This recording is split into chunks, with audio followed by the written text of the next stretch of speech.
Hello साथीहरू, लासो फ्याफुल्ला हजुरहरूलाई स्वागत छ रिमा घिसी युट्युब च्यानलमा।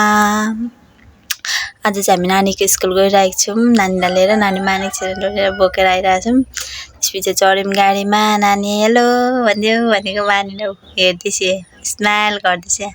साथीहरूसँग रमाएर जाँदैछन्। बहिनीहरू रहेछन्।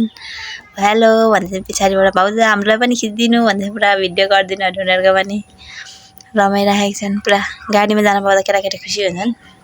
स्कुल गाडी गाडी गाडी भन्छन् केटाकेटीलाई, के गाडीदेखि बाइक के छ र है। रमाउँछन्।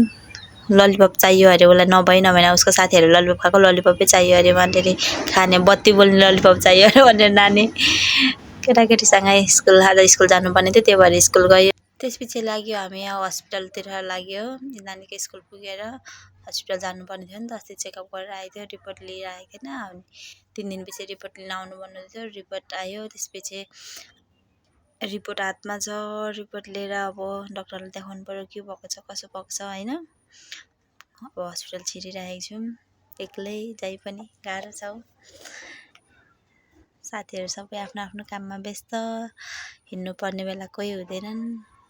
गयो एक्लै। अब देखाउनु त पऱ्यो है, बिमारी भएपछि गाह्रो छ साथीहरू। चेक गराउनलाई गइरहेको छौँ। सबैभन्दा लास्टमा छ क्या फेरि चेक गराउन चाहिँ। त्यो भएर भिड हेर्नु न, सदाको लागि अस्तिको भिडियोमा हालेको थिएँ। अस्तिको भिडियोमा अब चाहिँ चेक गराउने आइपुग्यो। अब चेक गराउनु पर्ने हुन्छ, डक्टरलाई देखाउनु पर्ने हुन्छ। रिपोर्ट आइपुग्यो, लाइनमा बस्नुपर्ने हुन्छ यहाँनिर। त्यसपछि गयो लुगा हेर्नको लागि। कुर्ती किन्नु पर्ने थियो। कुर्ती सिटामा यति हेऱ्यो कुनै मन नपरेर आम्मा 15-20 जो जति चाहिँ हेऱ्यो होला होइन। त्यो भाइ देखाउनेले पनि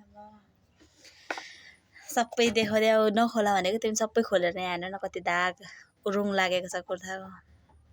हेरेको आफूलाई चाहिँ एउटा मन परेको, फर्स्टमै मन परेको भनौँ न त्यो। त्यसपछि देखाइदिएपछि अब हेरौँ न त नयाँ कुन कुन आएको छ भनेर सबै हेर्दै गफ गर्दै हेरिरहेको थिएँ पुरै। यसो लगाउँदै यसो माथिबाट पनि ट्राई गर्दै त कुनले राम्रो देख्छ भनेर हेर्नु त पऱ्यो नि होइन, कुनले राम्रो देख्छ कस्तो के ऐनामा हेरिरहेको थिएँ के कस्तो हुन्छ भनेर। त्यसपछि यो वाइट चाहिँ लिएको मैले, यो राम्रो लाग्यो। एक्स्ट्रा चाहिँ वाइट लगाइरहेको थिइनँ मैले, त्यही भएर सबै कलर पनि वाइट थिएन, त्यो भएर वाइटले। त्यसपछि चप्पल हेर्नको लागि गयो साथीहरू होइन। जुन देख्यो त्यही मनपर्छ। दोकानमा आइसकेपछि त के गर्नु नि, गाह्रो त छोरी मान्छेलाई जे देख्यो त्यही मनपर्छ भन्छन् होइन। सबै राम्रो लाग्यो, त्यही पनि एउटा चाहिँ लिएँ। त्यसपछि लिइसकेपछि हामी गयौँ, गाडी डुङ्गिरहेको घर जानको लागि।